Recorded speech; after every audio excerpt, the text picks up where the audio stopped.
Hello students, last class मैंने आप लोगों के लिए कॉलिगेटिव प्रॉपर्टीज़ पढ़ा दी थी। आई होप आपको अच्छे से समझ आई होंगी। और हमने देख लिए थे कि कॉलिगेटिव प्रॉपर्टी जो है वो 4 तरह की होती हैं, जिसका पहला टाइप यानी relative lawyering in vapour pressure, ये आज हम डिस्कस करने वाले हैं। ठीक है ना? तो ध्यान से आप लोगों के लिए पढ़ना है। स्टार्ट करते हैं आज का topic.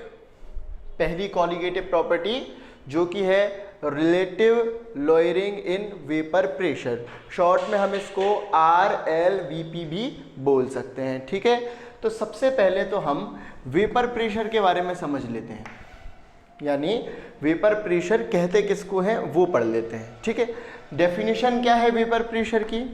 Pressure which applied by vapour on the surface of liquid at equilibrium is called as vapour pressure. अब ये जो डेफिनेशन है वेपर प्रेशर की, इसको मैं आपको समझा रहा हूँ, ध्यान से आपको बोर्ड पे देखना है। देखिए, वेपर प्रेशर की डेफिनेशन हम समझ रहे हैं। मान लीजिए मैंने एक कंटेनर लिया, ठीक है, और इस कंटेनर में मैं कोई लिक्विड भर लूँ। अब ये लिक्विड मैं कोई भी ले सकता हूँ। फॉर द एग्जाम्पल चलिए वाटर ले लेते हैं, है ना, मोस्ट कॉमन। तो जो है हमने इसके अंदर पानी यानी वाटर भर लिया। कंटेनर को मैं ऊपर से क्लोज कर देता हूँ।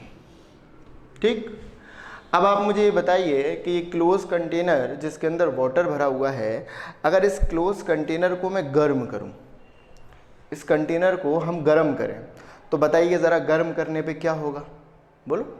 पानी को गर्म करते हैं तो क्या बनती है भाई? भाप बनती है ना, वेपर बनती है। तो ये जो पानी है ये एवोपरेट होना शुरू हो जाएगा। क्या होना शुरू हो जाएगा? इसका एवोप्रेशन होना शुरू हो जाएगा ना। एवोप्रेशन मतलब क्या? ये पानी किस में चेंज होने लग जाएगा? वेपर में। वेपर बनने लग गई भाई। ये तो मोस्ट कॉमन थिंग है ना। आपने पानी गर्म होते हुए तो देखा ही होगा अपने लाइफ में। क्या होता है बताइए? पानी गर्म करते हैं तो वेपर बनती है। तो भाई ये कंटेनर है और हमने इसके अंदर पानी भर लिया है। कंटेनर ऊपर से क्लोज है ताकि वेपर बाहर ना निकले। अब मैं इस कंटेनर को गर्म कर रहा हूँ, हीट कर रहा हूँ इसको। तो बताइए क्या हो रहा है? पानी से क्या बन रही है? वेपर, यानी क्या हो रहा है? एवोप्रेशन हो रहा है। ठीक है ना? तो वेपर बनती जा रही है। ठीक, ओके। अब मान लीजिए यहाँ पे बहुत सारी वेपर बन गई। अब ज़्यादा वेपर बन गई तो, लेकिन हम पानी को गर्म करते जा रहे हैं लगातार। देखिए यहाँ पे जितना एरिया था वो पूरा एरिया कवर कर लिया वेपर ने, बहुत सारी वेपर बन गई। लेकिन मैं पानी को क्या करता जा रहा हूँ? गर्म करता जा रहा हूँ। तो पानी तो और ज़्यादा वेपर बनाएगा। लेकिन अब मान लो कि यहाँ पे जगह नहीं बची है, जगह नहीं बची है कि और वेपर के मॉलिक्यूल यहाँ पे आ सकें। तो होगा क्या कि जो शुरुआत में वेपर बनी थी, शुरुआत में वेपर बनी थी वो ठंडी होगी और ठंडी होके जुड़ना शुरू हो जाएगी। ये वेपर के जो मॉलिक्यूल हैं ये जुड़ना शुरू हो जाएंगे और जुड़ के वापस पानी में बदलने लग जाएंगे। हम क्या देखते हैं? पानी जो होता है उसकी जो वेपर बनती है वो वेपर ठंडी होके वापस क्या बना लेती है? वाटर ड्रॉप्स बना लेती है ना। जैसे मान लो कि आप एक कंटेनर में पानी गर्म कर रहे हो, आप उस पानी को गर्म करते वक्त अगर ऊपर हाथ लगा लेंगे तो वेपर आपके हाथ से टकराएगी और थोड़ी देर में क्या होगा कि उस वेपर के ठंडे होने से आपके हाथ पे थोड़ी थोड़ी पानी की बूंदें जम जाएंगी। होता है ना ऐसा? पानी की वेपर ठंडी होके वापस किस में बदल जाती है? पानी में ही। तो देखिए हम पानी को गर्म कर रहे हैं तो गर्म होने की वजह से पानी कन्वर्ट हो रहा है किस में? वेपर में। और इस प्रोसेस को हम बोल रहे हैं एवोप्रेशन। ठीक है, लेकिन जो वेपर पहले ही बन चुकी थी वो वापस से ठंडी हो रही है और ठंडी होके वापस किस में बदल रही है? पानी में। इस प्रोसेस को हम बोल रहे हैं कंडेंसेशन। क्या बोल रहे हैं? कंडेंसेशन। वाटर से वेपर एवोप्रेशन, वेपर से वाटर कंडेंसेशन। इस प्रोसेस में होगा क्या कि ये प्रोसेस चलती जा रही है। भाई हम पानी को गर्म कर रहे हैं तो पानी भाप में बदलता जा रहा है, और जो भाप है बहुत देर से जो बनी हुई है वो वापस से ठंडी होकर किस में बदलती जा रही है? पानी में। ऐसा हो रहा है ना भाई कि देखो पानी से क्या बन रही है? वेपर। लेकिन जब वेपर बहुत ज़्यादा बन गई तो और वेपर बनने के लिए जगह नहीं बची, तो जो पहले ही बन चुकी वेपर थी वो ठंडी होके वापस किस में बदल गई, पानी में, जगह हो गई तो और वेपर बन गई। तो ये प्रोसेस चलती रह रही है, समझना बात को, पानी से वेपर बन रही है, वेपर से वापस से पानी बन रहा है, तो ये प्रोसेस चलना शुरू हो गई। एक पॉइंट ऐसा आया जिस पे मैं ये बोल रहा हूं कि rate of evaporation is become equal to rate of condensation. मैं क्या बोल रहा हूं कि एक पॉइंट ऐसा आया जिस पे rate of evaporation is become equal to rate of condensation, यानी एवोपरेशन की रेट इक्वल टू हो गई कंडेंसेशन की रेट के। मतलब जितनी देर में, मान लो कि 1 सेकेंड में एक पानी की बूंद वेपर में बदल रही है, तो उसी 1 सेकेंड में वेपर जुड़कर कंडेंस्ड होकर एक पानी की बूंद वापस से बना रही है। मतलब यहाँ से एक पानी की बूंद वेपर में कन्वर्ट हुई तो एक पानी की ड्रॉप जो है, वाटर ड्रॉप कम हुई, उतनी ही देर में वेपर कंडेंस्ड हुई और वापस से वाटर ड्रॉप बना ली एक ही। मतलब जितना पानी कम हुआ उतना ही बन गया।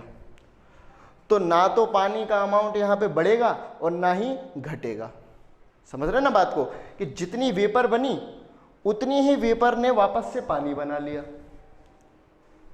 दिमाग में आ पा रही है बात कि भाई यहां से एवोपरेशन का रेट और यहां से कंडेंसेशन का रेट अगर बिल्कुल इक्वल हो जाए, मतलब जितना वाटर से वेपर बने उतना ही वेपर से वाटर बनने लगे, तो इस कंडीशन पे ना तो वाटर लेवल बढ़ने वाला है और ना ही वाटर लेवल घटने वाला है। और इसी पॉइंट को हम क्या बोल देते हैं, इक्विलिब्रियम।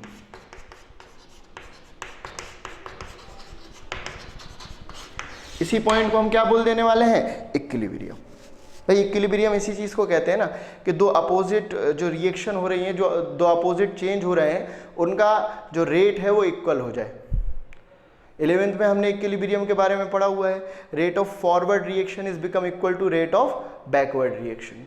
तो यहाँ से एवोपरेशन और यहाँ से कंडेंसेशन, दोनों अपोजिट प्रोसेस है। यहाँ पे पानी से वेपर बन रही है और यहाँ पे वेपर से वाटर बन रहा है, और इन दोनों की अगर रेट इक्वल हो गई, यानी जितनी देर में पानी से वेपर बन रही है उतनी ही देर में वेपर से पानी बन रहा है, तो इसी पॉइंट को मैं क्या नाम दूंगा, इक्विलिब्रियम। और इस इक्विलिब्रियम की कंडीशन में ये जो यहाँ पे वेपर है, अच्छा देखिए यहाँ पे बहुत सारी वेपर भरी हुई है, तो अब बताइए कि ये जो वेपर है ये क्या करेगी, ये यहाँ से बाहर निकलने की कोशिश करेगी, क्योंकि कंटेनर क्या है, बंद, तो ये चारों तरफ क्या अप्लाई करेगी, प्रेशर बाहर निकलने के लिए। तो ये वेपर इस लिक्विड की सरफेस पे भी प्रेशर लगाएगी। वेपर, यहाँ पे बहुत सारी वेपर भरी हुई है, तो ये वेपर क्या करेगी, इस लिक्विड की सरफेस पे क्या लगाएगी, प्रेशर। और ये वेपर जो लिक्विड की सरफेस पे प्रेशर लगाएगी, वेपर लगा रही है प्रेशर, तो इसी प्रेशर को हम क्या बोलेंगे, वेपर प्रेशर। और ये चीज हम किस पॉइंट पे मेजर कर रहे हैं, इक्विलिब्रियम पे। ठीक, एक बार और समझ लें आप लोग ध्यान से कि मैंने एक कंटेनर लिया था, एक कंटेनर लिया क्लोज, उसमें मैंने भर लिया पानी। ध्यान से समझना है इसको आप, उसमें मैंने क्या भर लिया, पानी भर लिया। अब मैंने इस कंटेनर में पानी भरा हुआ है, वाटर भरा हुआ है, और मैं इसको गर्म करना शुरू करता हूँ। तो जब मैं इसको गर्म कर रहा हूँ तो पानी से क्या बन रही है, वेपर। इस प्रोसेस को हम क्या बोल रहे हैं, एवोपरेशन। क्या बोल रहे हैं, एवोपरेशन। एवोपरेट हो रहा है पानी। अब जब यहाँ पे बहुत सारा जो है वेपर बन जाएगा तो वो वेपर वापस से इकट्ठा होकर क्या बनाना शुरू कर देगा, पानी। वेपर ठंडी होगी और ठंडी होने से वापस से क्या बनने लगेगा, पानी। इस प्रोसेस को हम क्या बोल रहे हैं, कंडेंसेशन।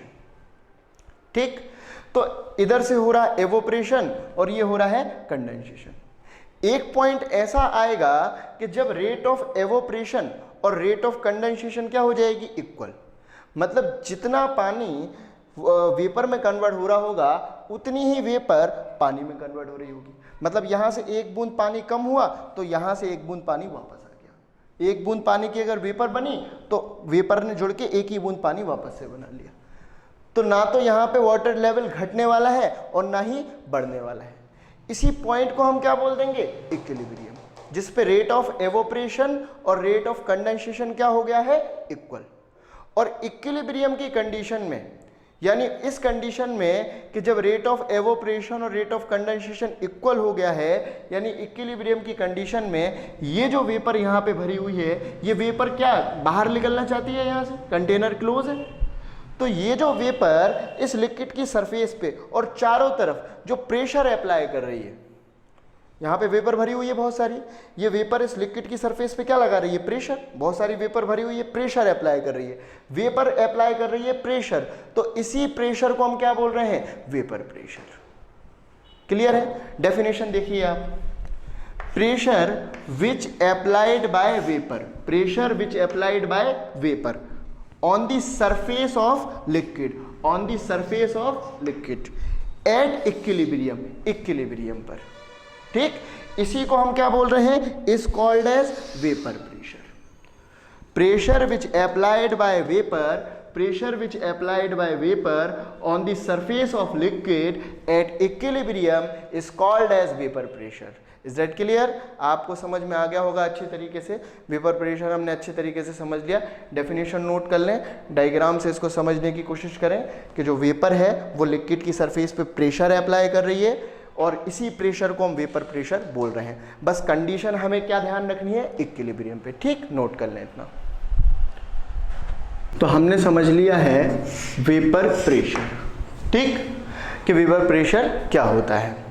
अब हम देख रहे हैं relative lowering in vapour pressure के बारे में, ठीक, जो कि हमारा टॉपिक है।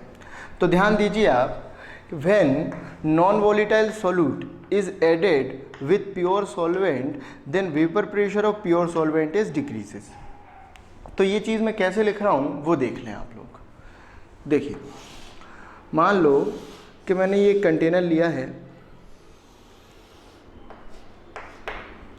और इस कंटेनर में मैं प्योर सॉल्वेंट भर लेता हूँ, ठीक। इस कंटेनर में मैंने ले लिया प्योर सॉल्वेंट, ठीक है। मान लीजिए कि वाटर ही लिया, कंटेनर को ऊपर से क्लोज कर देते हैं, ठीक है ना। और यहाँ पे एक कंटेनर और ले लेता हूँ, ठीक, और इस कंटेनर में भी मैंने ले लिया प्योर सॉल्वेंट, यही प्योर सॉल्वेंट ले लिया मैंने, ठीक। और इसको भी मैं ऊपर से क्लोज कर दूं, ठीक है। लेकिन इस प्योर, यहाँ पे मैंने सिर्फ लिया हुआ है प्योर सॉल्वेंट, और यहाँ पे ये जो सॉल्वेंट लिया है मैंने, इस सॉल्वेंट के अंदर मैं मिला देता हूँ ये non volatile solute, non volatile solute. तो आप मुझे बताइए कि यहाँ पे तो हमने सिर्फ प्योर सॉल्वेंट लिया हुआ है, यहाँ पे सॉल्वेंट के साथ मैंने सॉल्यूट को भी मिक्स कर दिया, तो सॉल्वेंट और सॉल्यूट, तो ये क्या बन गया, बोलो, सॉल्यूशन। तो मैंने दो कंटेनर लिए हुए हैं, एक कंटेनर में तो मैंने प्योर सॉल्वेंट लिया है और दूसरे कंटेनर में मैंने क्या लिया है, सॉल्यूशन लिया है, ठीक। सॉल्यूशन कैसे, क्योंकि इसके अंदर मैंने क्या मिला दिया है, सॉल्यूट, ये सॉल्यूट पार्टिकल है, ठीक है। सॉल्यूट पार्टिकल सॉल्वेंट पार्टिकल से लार्जर होते हैं, बड़े होते हैं, ठीक है ना। साइज की अगर बात करें तो size of solute particle is greater than size of solvent particle, ठीक है, ध्यान रखना आप, आगे काम में आएगा। तो देखिए ये सॉल्वेंट है, तो इसमें मैंने कौन सा सॉल्यूट लिया हुआ है, नॉन वोलेटाइल। तो आप लोग सबसे पहले तो नॉन वोलेटाइल का मतलब समझ लें कि नॉन वोलेटाइल मतलब क्या होता है। देखिए, नॉन वोलेटाइल मतलब ऐसा सॉल्यूट जो वेपराइज्ड नहीं हो सकता, जो कि वेपर में कन्वर्ट नहीं हो सकता। जैसे कि मैं आपके लिए एग्जांपल दे दूं, नमक। तो जैसे नमक की अगर हम बात करें तो नमक एक नॉन वोलेटाइल सॉल्यूट है। समझना आप बात को कि कोई भी ऐसा सॉल्यूट जो वेपर में कन्वर्ट नहीं हो सके उसको हम नॉन वोलेटाइल सॉल्यूट बोलते हैं। मतलब जिसको अगर आप गर्म करो और गर्म करने पे वो वेपर बन जाए तो वोलेटाइल, और अगर वेपर ना बने तो नॉन वोलेटाइल। जैसे वाटर को अगर हम गर्म करें या एथाइल अल्कोहल को हम गर्म करें तो उसकी वेपर बन जाएगी, तो वो वोलेटाइल है।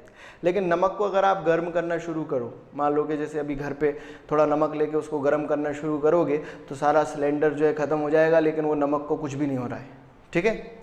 उसका ऐसा नहीं होगा कि भाई नमक जो है वो वेपर में कन्वर्ट हो जाए, हवा में स्वाद आने लगे नमक का खट्टा खट्टा, ऐसा पॉसिबल नहीं है। जैसे शक्कर की बात करें अगर अपन, तो शक्कर भी एक नॉन वॉलेटाइल सॉल्यूट है। आप उसके लिए शक्कर को, अगर शुगर को आप गर्म करो तो फट से वो जल जाएगी, लेकिन वेपर में कन्वर्ट नहीं होगी। तो ऐसे सॉल्यूट जो कि वेपर में कन्वर्ट नहीं होते, जल जाएंगे, पिघल जाएंगे, लेकिन वेपर में कन्वर्ट नहीं होंगे, ऐसे सॉल्यूट्स को हम नॉन वॉलेटाइल सॉल्यूट बोलते हैं। मतलब वेपर बनानी ही नहीं है इनको। और अब आप सोचो ज़रा कि यहाँ पे लिया हुआ है मैंने प्योर सॉल्वेंट और यहाँ पे लिया हुआ है क्या, सॉल्यूशन। और सॉल्यूशन भी कैसा सॉल्यूशन, जिसके अंदर सॉल्यूट कैसा पड़ा हुआ है, नॉन वॉलेटाइल। अब इन दोनों कंटेनर्स को मैं सेम टेम्परेचर पे, यानी जितने टेम्परेचर पे इसको कर रहा हूँ उतनी टेम्परेचर पे इसको, दोनों को ही सेम टेम्परेचर पे मैं हीट करना शुरू करूँ, गर्म करना शुरू करूँ। तो आप मुझे बताइए ज़रा, यहाँ भी वाटर है यानी प्योर सॉल्वेंट है, और यहाँ पे सॉल्यूशन है, लेकिन सॉल्यूशन के अंदर सॉल्वेंट भी तो है, ठीक है। दोनों को मैं गर्म कर रहा हूँ, तो यहाँ भी वेपर बनेगी और यहाँ भी वेपर बनेगी।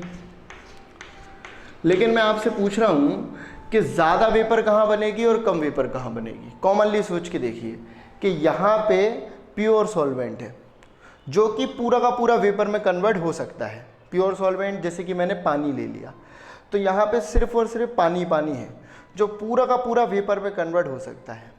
लेकिन यहाँ पे है सॉल्यूशन, यानी सॉल्यूशन में दो चीज़ें हैं, एक तो सॉल्वेंट जो कि वेपर बना सकता है, दूसरा नॉन वॉलेटाइल सॉल्यूट जो कि वेपर में कन्वर्ट नहीं होगा। नॉन वॉलेटाइल का मतलब ही हमने ये देखा है जिसकी वेपर ना बने।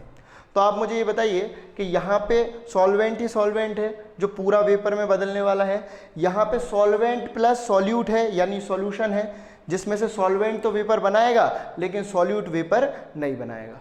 तो अगर मैं सेम टेम्परेचर पे दोनों को गर्म करूं तो वेपर यहाँ भी बन रही है, यहाँ भी बन रही है, लेकिन ज़्यादा वेपर कहाँ बनेगी बताइए आप। सिंपल सी बात है, यहाँ बनेगी ना, यहाँ पे प्योर सॉल्वेंट है तो ज़्यादा अमाउंट में वेपर बनेगी, जबकि यहाँ पे सॉल्वेंट के साथ सॉल्यूट भी है जो कि वेपर में कन्वर्ट नहीं होता। अच्छा, खुद तो वेपर में कन्वर्ट नहीं होता, जो सॉल्वेंट वेपर में कन्वर्ट होता है उसको भी रोकेगा, वेपर में कन्वर्ट आसानी से नहीं होने देगा। समझ रहे हो बात को, कि यहाँ पे तो प्योर सॉल्वेंट ही सॉल्वेंट है तो वो तो फट से वेपर में कन्वर्ट हो गया, लेकिन यहाँ पे सॉल्वेंट के साथ ऐसा सॉल्यूट पड़ा हुआ है जो कि नॉन वॉलेटाइल है, जो कि कभी भी वेपर में कन्वर्ट नहीं होता, तो खुद भी नहीं होगा, साथ में सॉल्वेंट को भी रोकेगा। तो इधर के कंपैरिजन में यहाँ ज़्यादा वेपर बनने वाली है और यहाँ पर नॉन वॉलेटाइल सॉल्यूट होने के वजह से वेपर बनेगी तो सही, लेकिन इधर के कंपैरिजन में कम बनेगी। मैंने सेम टेम्परेचर पे गर्म करा है दोनों को, तो सेम टेम्परेचर पे यहाँ ज़्यादा वेपर बन रही है और यहाँ पे कम वेपर बन रही है, ठीक। तो अब आप मुझे बता दीजिए कि ये वेपर है, वेपर लिक्विड की सरफेस पे जो प्रेशर अप्लाई करेगी, इस प्रेशर को हम क्या बोलेंगे, वेपर प्रेशर। बताइए आप, यही डेफिनेशन पढ़ी थी ना हमने कि ये जो वेपर है, ये वेपर लिक्विड की सरफेस पे जो प्रेशर अप्लाई करती है इसी को हम क्या बोलते हैं, वेपर प्रेशर। ये वेपर प्रेशर किसका है, प्योर सॉल्वेंट का। मान लो कि मैं इसको डिनोट कर दूं, इस प्रेशर को P नॉट ए से, P नॉट ए से, P नॉट ए से मैंने किसके वेपर प्रेशर को शो किया है, प्योर सॉल्वेंट के, ठीक। और ये वेपर प्रेशर किसका है, सॉल्यूशन का। इसको मैं शो कर दूं PA से, PA वेपर प्रेशर है किसका, सॉल्यूशन का, ठीक। तो P not a vapour pressure pure solvent का, PA वेपर प्रेशर सॉल्यूशन का। अब आप मुझे ये बता दीजिए कि दोनों में से ज़्यादा कौन होगा, P नॉट ए ज़्यादा होगा या PA ज़्यादा होगा। सिंपल सोचना है हमें, यहाँ पे वेपर ज़्यादा है तो ज़्यादा वेपर तो ज़्यादा प्रेशर लगाएगी, और यहाँ पे वेपर कम है तो कम वेपर कम प्रेशर लगाएगी। तो सॉल्वेंट के केस में ज़्यादा वेपर बन रही है तो वेपर प्रेशर सॉल्वेंट का ज़्यादा होगा, जबकि सॉल्यूशन के केस में कम वेपर बन रही है क्योंकि नॉन वॉलीटाइल सॉल्यूट पड़ा हुआ है। कम वेपर क्यों बन रही है? नॉन वॉलीटाइल सॉल्यूट की वजह से।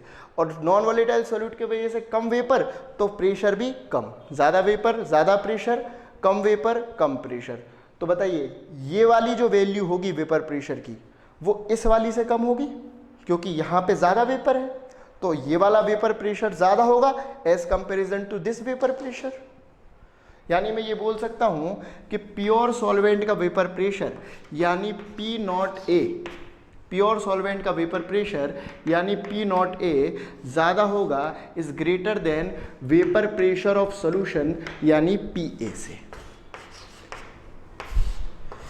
ये चीज़ हमारे बड़े काम में आने वाली है चैप्टर में, ठीक है ना। आगे जो 2-3 कंसेप्ट और हम पढ़ने वाले हैं तो उसमें भी ये चीज़ हमारे बहुत काम में आएगी कि जो वेपर प्रेशर प्योर सॉल्वेंट का है वो ज़्यादा है वेपर प्रेशर ऑफ सॉल्यूशन के। वो किस लिए?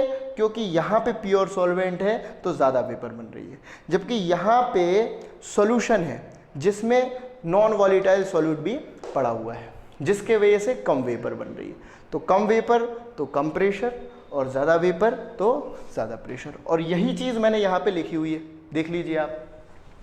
When non volatile solute is added with pure solvent, देखिए ये प्योर सॉल्वेंट है, तो जब प्योर सॉल्वेंट अगर अकेला मैं लूँ तो इसका वेपर प्रेशर ज़्यादा है, लेकिन जब मैं प्योर सॉल्वेंट के अंदर नॉन वॉलीटाइल सॉल्यूट को ऐड कर दूंगा तो नॉन वॉलीटाइल सॉल्यूट को ऐड करने पे वो क्या बन जाएगा? सॉल्यूशन। और उस कंडीशन में जो वेपर प्रेशर होगा सॉल्वेंट का जो कि ज़्यादा था पहले, तो नॉन वॉलीटाइल सॉल्यूट ऐड करने पे क्या हो जाएगा? वो कम। तो pure solvent is decreases.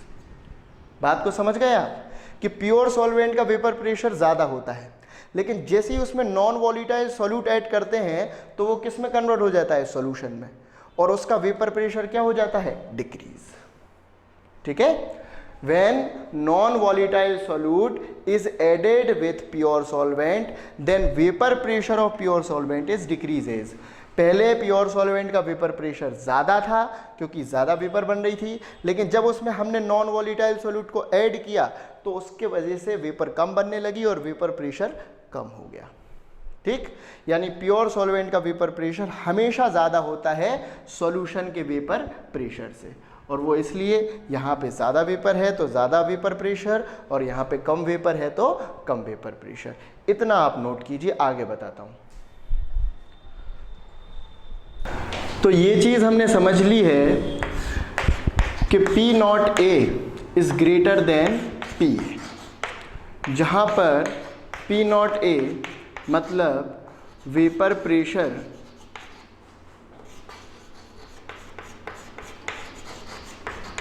of pure solvent and PA is equal to vapor pressure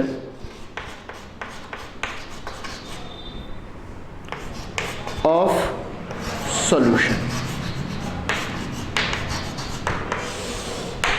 ठीक, P नॉट ए क्या है? Vapour pressure of pure solvent, और PA क्या है? Vapour pressure of solution. ठीक है, ये चीज़ हमने सीख ली है। अब बात यहाँ पे इस टॉपिक में हो रही है रिलेटिव लॉयरिंग की। तो मैं आपको सबसे पहले ये बता देता हूँ कि दो चीज़ों में रिलेटिव लॉयरिंग कैसे निकालते हैं। जैसे मान लो मैंने कहा 10 और 9, इन दोनों में रिलेटिव लॉयरिंग निकालनी है। थोड़ा समझना ध्यान से आप। तो आपको इन दोनों में अगर रिलेटिव लॉयरिंग निकालनी है तो आप देख लो दोनों में से बड़ा नंबर कौन सा है? बताओ। ऑब्वियसली 10। तो बड़े नंबर में से छोटे नंबर को माइनस करके बड़े नंबर से डिवाइड कर दें। ये तरीका होता है किसी भी चीज़ में रिलेटिव लॉयरिंग निकालने का। मैं आपको एग्जाम्पल दे रहा हूँ ताकि आपको जल्दी समझ में आ जाए। ठीक है, कि किसी भी चीज़ में आपको रिलेटिव लॉयरिंग निकालनी है, कैसे निकालेंगे? बड़े वाले में से कम वाले को माइनस करके बड़े वाले से डिवाइड कर दो, कितना आ जाएगा? इस तरीके से निकाली जाती है रिलेटिव लॉयरिंग। अब यहाँ पे बात हो रही है किसकी? वेपर प्रेशर की। ठीक, तो वेपर प्रेशर में क्या निकालनी है? Relative lawyering. हमारा टॉपिक क्या था? Relative lawyering in vapour pressure. तो कैसे निकालेंगे बताइए? यहाँ पे हमारे पास दो वेपर प्रेशर है, vapour pressure of pure solvent, vapour pressure of solution. दोनों में रिलेटिव लॉयरिंग फाइंड करनी है। कैसे करेंगे बताइए? ज़्यादा कौन है, बड़ा नंबर कौन है बताइए? पी नॉट ए यानी vapour pressure of pure solvent ज़्यादा है, तो ज़्यादा है पी नॉट ए में से माइनस कम कौन है? पी ए यानी वेपर प्रेशर ऑफ सॉल्यूशन। तो ज़्यादा वाले में से कम वाले को माइनस करके किससे? ज़्यादा वाले से क्या कर देंगे? डिवाइड। तो क्या आ गया? P not a minus P A divided by P not a. तो ये क्या निकाल ली हमने? Relative lawyering. ये तरीका है क्या निकालने का? Relative lawyering. और ये रिलेटिव लॉयरिंग किसके अंदर निकाली है? In vapour pressure, vapour pressure में। तो हमने निकाल लिया है relative lawyering in vapour pressure, RLVP। ठीक, इसी को हम बोल रहे हैं relative lawyering in vapour pressure. अच्छा, अब आप मुझे ये बताइए कि ये जो relative lawyering in vapour pressure हमने पढ़ा, ये relative lawyering in vapour pressure किस वजह से आया? जब हमने प्योर सॉल्वेंट के अंदर सॉल्यूट को ऐड किया। तो जब हमने सॉल्यूट को ऐड किया तभी तो वेपर प्रेशर कम हुआ, नहीं तो वेपर प्रेशर कम नहीं होने वाला था। यानी ये जो सारी चीज़ हुई ये किसके वजह से हुई? सॉल्यूट को ऐड करने की वजह से। अच्छा, मुझे बताइए कि अगर मैं सॉल्यूट को और ज़्यादा अमाउंट में ऐड कर देता तो वेपर और कम बनती, यानी वेपर प्रेशर और कम होता। वेपर प्रेशर यानी ये और कम होता तो इसकी वैल्यू और ज़्यादा हो जाती। बात समझ रहे हैं आप कि जितना ज़्यादा मैं सॉल्यूट ऐड करता उतना ही वेपर प्रेशर कम होता। मतलब ये जो relative lawyering of vapour pressure है ये डायरेक्टली डिपेंड किस पे कर रही है? सॉल्यूट पर। और सॉल्यूट के नंबर पे डिपेंड करने वाली प्रॉपर्टी को हम क्या बोल रहे थे? Colligative property. इसका मतलब जो relative lawyering in vapour pressure है वो कौन सी प्रॉपर्टी है? Colligative property. क्योंकि ये कब आई? जब हमने सॉल्वेंट के अंदर सॉल्यूट को ऐड किया, और सॉल्यूट को जितने अमाउंट में ऐड करेंगे इसका वैल्यू उतना ही आएगा। मतलब ये डायरेक्टली डिपेंड किस पे कर रही है? अमाउंट यानी नंबर ऑफ सॉल्यूट पे। और नंबर ऑफ सॉल्यूट पे डिपेंड करने वाली प्रॉपर्टीज को हम क्या बोल देते हैं? बोलो, कॉलीगेटिव प्रॉपर्टी। ठीक है, नोट कर लें इतना।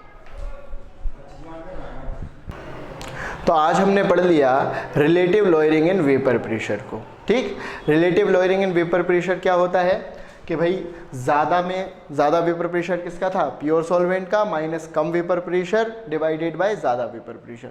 इस तरीके से क्या निकल आती है? Relative lawyering. ठीक है, आज हमने रिलेटिव लॉयरिंग निकाली वेपर प्रेशर में। Relative lawyering in vapour pressure के बारे में अच्छी तरीके से समझ लिया, और ये भी देख लिया कि relative lawyering in vapour pressure directly depend किस पे करती है? नंबर ऑफ सॉल्यूट पे, सॉल्यूट के अमाउंट पे। जब हमने सॉल्यूट को ऐड किया तभी ये चीज़ हो पाई। इसका मतलब ये क्या है? ये कॉलीगेटिव प्रॉपर्टी है। ठीक है, आप लोगों के लिए ये बहुत अच्छी तरीके से आना चाहिए, और ये चीज़ भी आपको बहुत अच्छे से याद होनी चाहिए कि पी नॉट ए यानी vapour pressure of pure solvent is greater than P A यानी वेपर प्रेशर ऑफ सॉल्यूशन। यानी वेपर प्रेशर प्योर सॉल्वेंट का हमेशा ज़्यादा होगा वेपर प्रेशर ऑफ सॉल्यूशन से। ठीक है ना, आज के लिए इस लेक्चर में हम इतना ही पढ़ने वाले हैं। अगर आपके लिए ये कंसेप्ट सारे क्लियर हो गए तो आपको आगे बिल्कुल भी दिक्कत नहीं आएगी। इसीलिए इस लेक्चर को बहुत ध्यान से और बहुत अच्छे से पढ़ें ताकि आपको आगे का भी बहुत अच्छी तरीके से समझ आए। आज के लिए इतनी ही पढ़ेंगे। Thank you very much.